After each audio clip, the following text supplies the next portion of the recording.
다윗이 공식 석상에서 아들 솔로몬을 후계자로 선포합니다. 그리고 성전 건축에 관한 설명을 합니다. 그토록 다윗은 성전을 짓고 싶었지만 하나님께서 허락하지 않으셨습니다.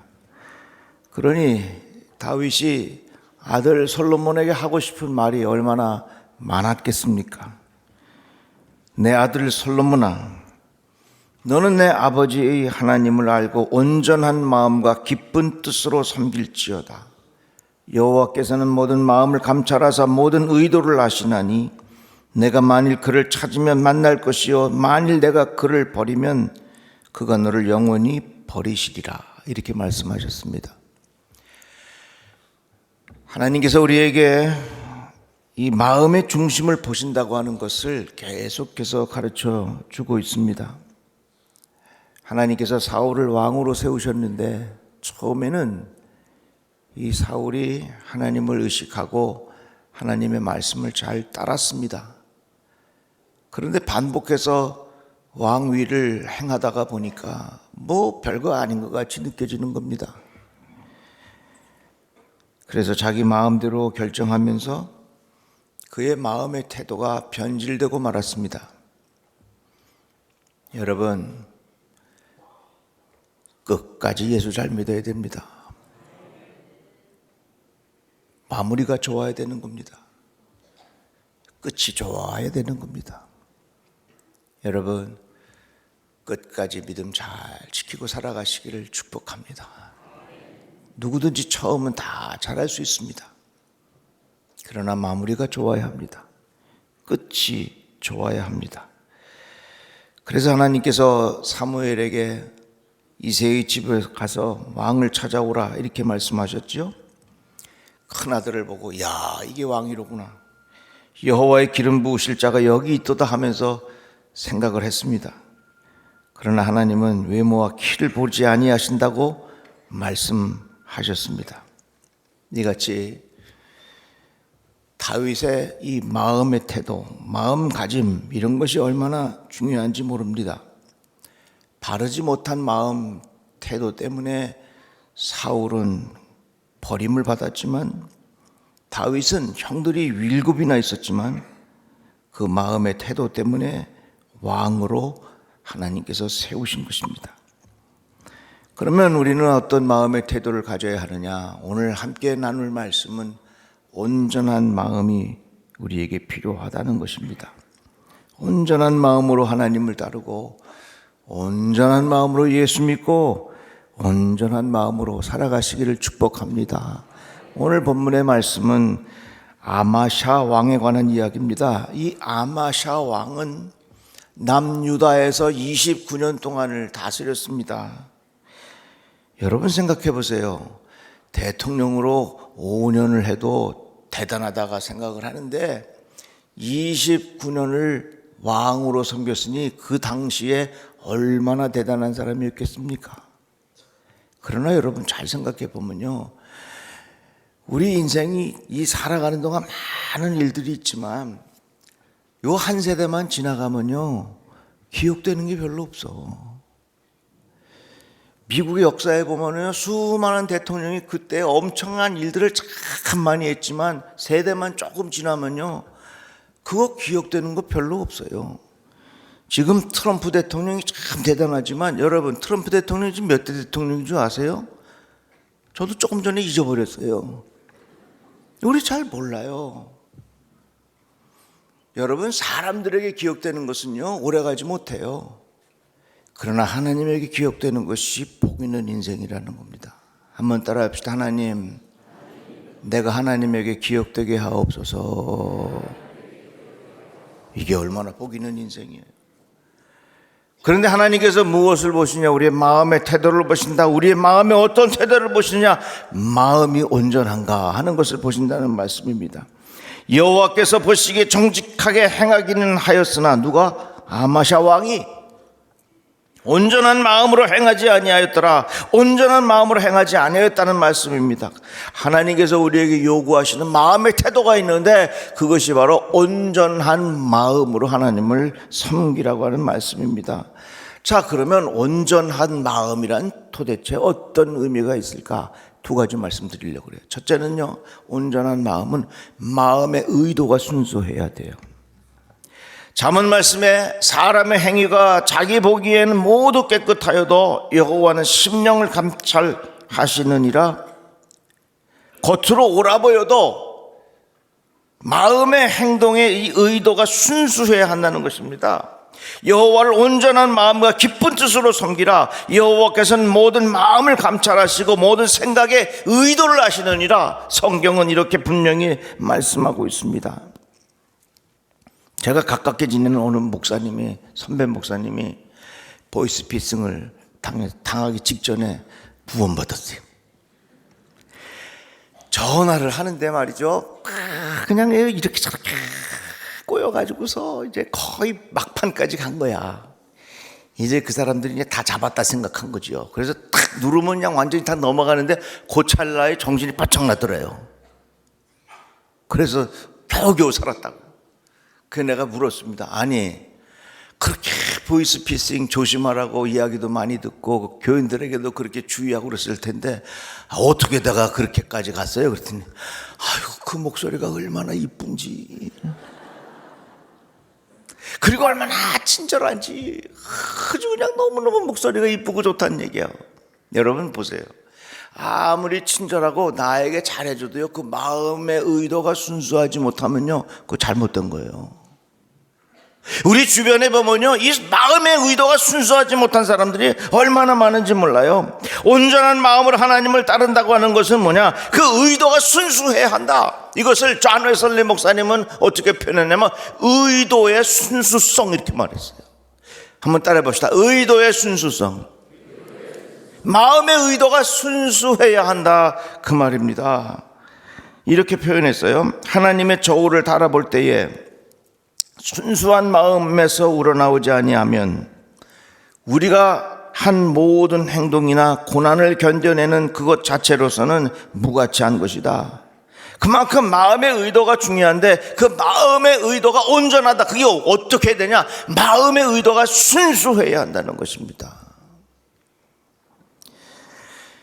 신학의 역사를 보면 참 재밌어요.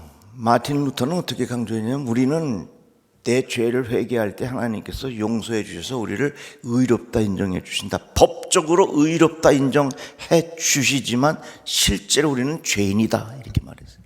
그래서 우리는 의인이며 동시에 죄인이다 하는 것을 강조한 것이 루터의 신학이었습니다. 존 웨슬리 목사님은 조금 달라요. 어떻게 얘기하느냐? 원죄가 있는 것만은 사실이다. 우리가 죄인이라는 건 맞다, 그렇다. 그렇지만 우리들 하나님께서 우리들을 용서해 주셔서 의롭다 함을 받은 후에 점점 우리들이 거룩한 하나님의 사람으로 변화되어 가면서 결국에 가서는 그리스도인의 완전까지 이루게 된다 하는 것이 존 웨슬리 목사님의 신학이에요. 그러니까 어떻게 보면 루터의 신학은 그 죄인과 의인의 사이를 맴도는 것이라면 존 웨슬리 목사님은 우리가 하나님 앞에 의롭다 인정을 받고 점점 우리들이 온전한 마음으로 살아갈 때에 그리스도의 완전으로 점점 우리가 달라질 수 있다는 거예요. 더 적극적인 의미가 있지요. 마치 이런 겁니다. 자동 판매기에 동전을 넣으면요, 뭐가 나와야 돼요? 내가 원하는 커피가 쭉 나와야 되잖아요. 동전을 넣는데 아무리 기다려도 커피가 떨어지지 않아. 이건요, 잘못된 기계예요. 우리의 믿음도 마찬가지예요. 우리의 믿음이라고 하는 것이 내 안에 형성이 됐으면 그 결과가 뭐냐면 하나님이 원하시는 거룩한 열매로 맺혀져야 돼요. 그런데 그것이 맺혀지지 않냐고 그냥 그 자리에서 맴돌고 있는 것은요, 우리의 믿음이 온전하지 못하다, 그 말입니다. 우리의 믿음은 온전한 믿음이 되어야 돼요. 그래서 웨슬리 목사님이 우리에게 말하기를 이 그리스도인의 완전이라고 하는 것을 이야기했는데, 이 그리스도인의 완전이라고 하는 게 뭐냐? 우리의 마음의 의도가 순수하고 그 의도를 잘 이루기 위해서 최선을 다할 때에, 그때에 우리들은 완전한 그리스도인이 될 수 있다고 하는 것입니다. 여기에 바로 온전한 마음의 열쇠가 담겨져 있는 거예요. 내 마음의 의도가 순수하고 그것을 이루기 위해서 내가 최선을 다할 때 하나님은 우리들을 향하여 완전하다 말씀하시는 거예요. 다 같이 아멘. 다 같이 아멘. 자, 예를 들어서 내가 이것을 치우려고 그래. 이걸 치워갖고 여기를 좀 정리해서 깨끗하게 하려고 그래. 그 의도를 가지고 최선을 다하는데 이게 너무 무거워갖고서 들 수가 없어. 이걸 옮겼습니까? 못 옮겼습니까? 실제로 옮기지는 못했지만 내가 의도를 가지고 최선을 다할 때에 하나님께서는 그것을 잘했다 칭찬하신다 그 말입니다. 우리 사랑하는 성도 여러분, 순수한 의도를 가지고 최선을 다하시기를 축복합니다. 그것을 하나님께서 그런 마음의 태도를 우리에게 보신다 말씀하셨어요. 그런데 참 우리의 마음이 이렇게 얼마나 왔다 갔다 하는지, 내가 머리로 이해될 때는 아멘, 머리로 이해가 안 될 때는 몰라 그러는 거예요. 소위 말해서 우리가 합리적이라 그런 말을 많이 합니다. 합리적이라는 말은 뭐냐면 이해가 된다는 얘기예요. 제가 이번 그 플로리다에 있는 케네디 스페이스 센터라고 케네디 우주 센터에 방문할 기회가 있었습니다. 거기서 이제 나사에서 운영하는 곳인데 로켓을 쏴서 보내는 거예요. 얼마나 대단한지 거기서 이 허블 망원경이라는 것을 쏴서 올렸어요. 그래서 하늘의 별을 관측하고 이 우주의 나이를 계산하고 하는 그런 허블 망원경을 올려놨는데, 이게 고장이 나면요 여기서 또 로켓을 다시 쏴가지고 쭉 가가지고서 가서 그걸 고쳐갖고 다시 내려와. 과학의 힘이라는 게 정말 대단한 거예요. 여러분, 과학은 우리에게 많은 것을 알려주었습니다. 그러나 과학이 모든 것을 알려줄 수가 없습니다. 우린 이것을 착각하면 안 돼요. 많은 것을 우리에게 알려주었다고 해서 과학이 모든 것을 알려줬다고 생각하는 것은 바보 같은 생각이에요. 많은 것을 알려줬는데 그것을 통해서 깨달은 게 뭐냐?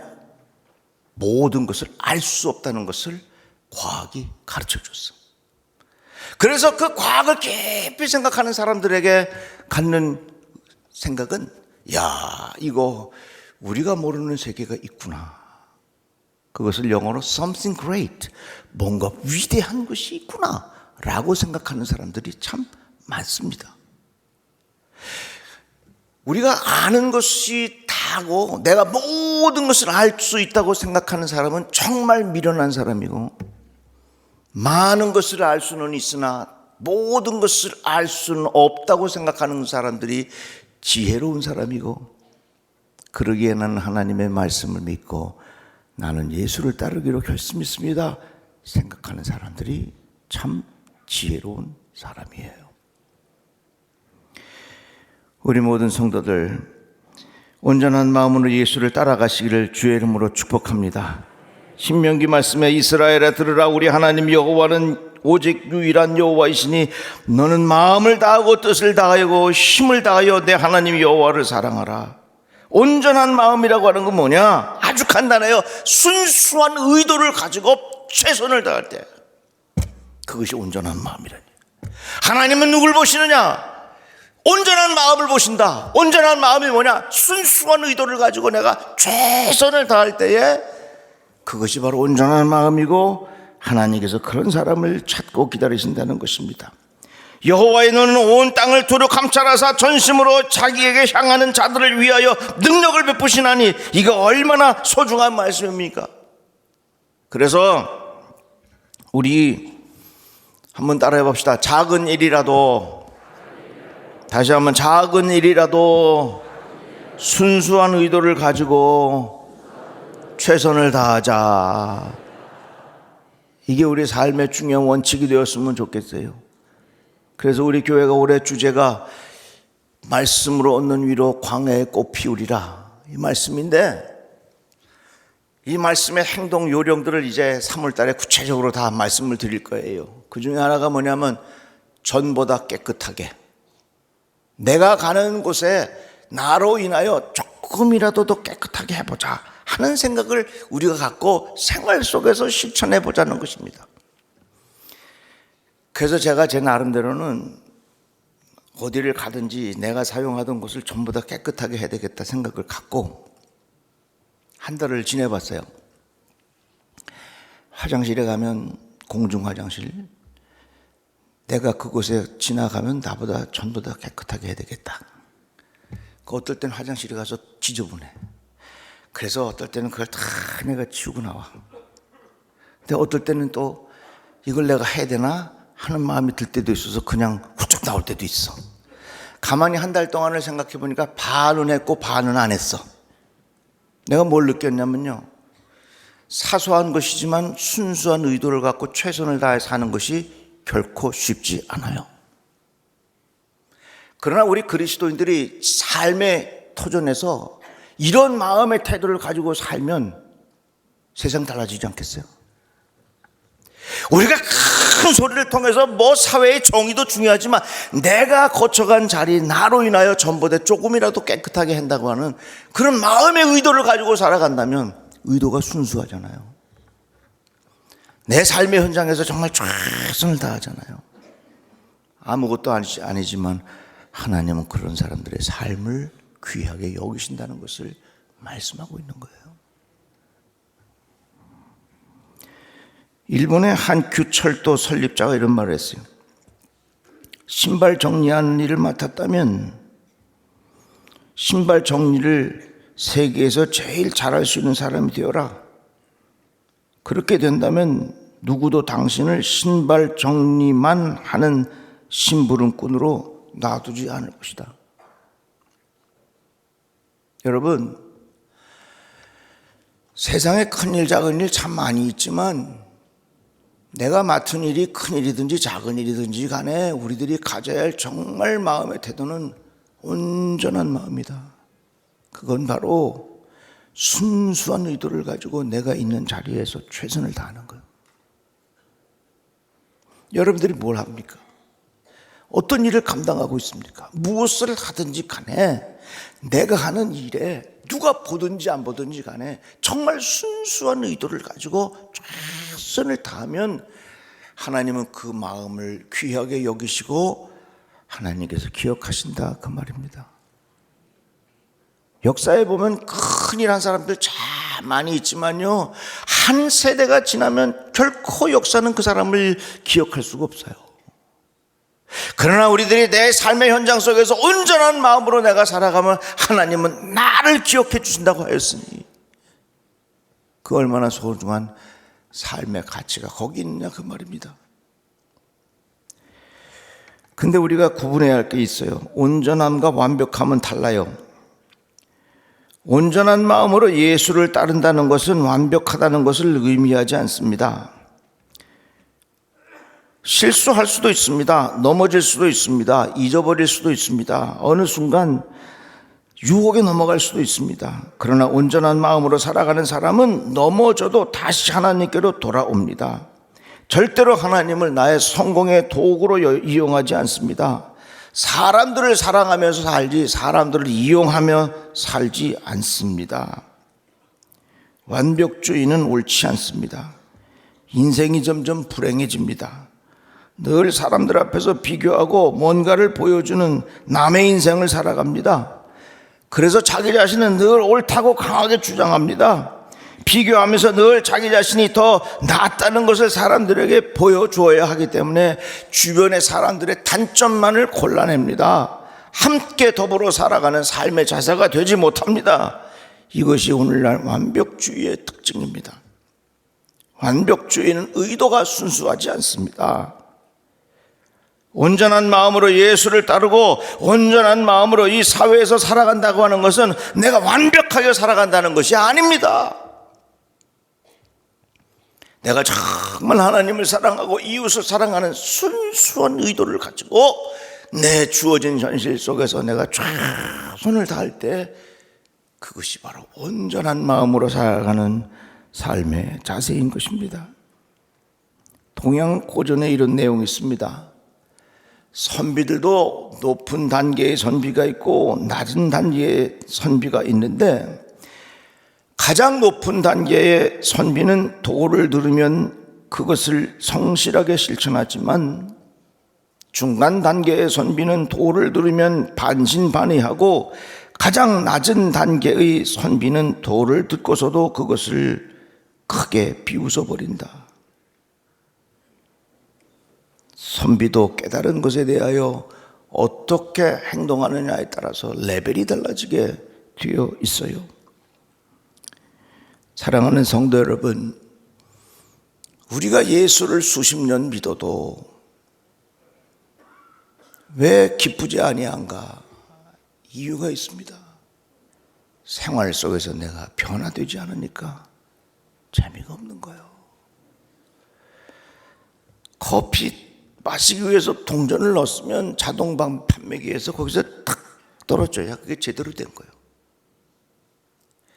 내 마음속에 예수를 향한 믿음이 내 안에 깊이 뿌리 잡혀 있으면 하나님이 원하시는 열매가 우리 생활 속에서 나타나야 되는 거예요. 여러분, 역사는 끊임없이 사람들을 기억해 줄 것 같지만 그것보다 우리의 삶의 가치를 하나님에게 기억된다는 것에 두고 산다면 우리 인생이 얼마나 달라지겠습니까?